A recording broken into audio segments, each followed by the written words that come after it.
Hi everyone, this tutorial is on how to turn on badge notifications in Outlook on an iPhone. Turning on badge notifications in Outlook on your iPhone can be quite beneficial. Here are some advantages.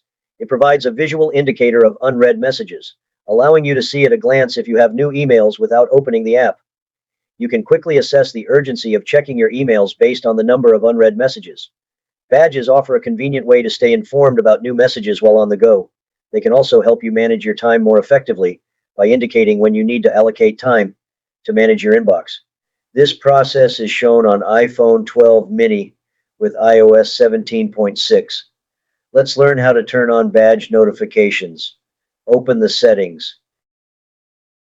Tap Notifications. Tap Outlook. Toggle on badges.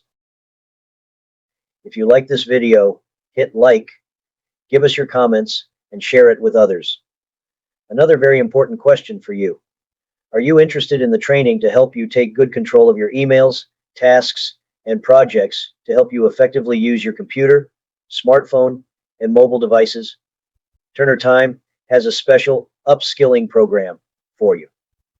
Go to our website, TurnerTimeManagement.com, and select the training program from the home page. And if you have questions, please schedule a complimentary consultation with TurnerTime by clicking this button, or send us an email at info@turnertimemanagement.com, or call 855-778-8463, and we look forward to being of service.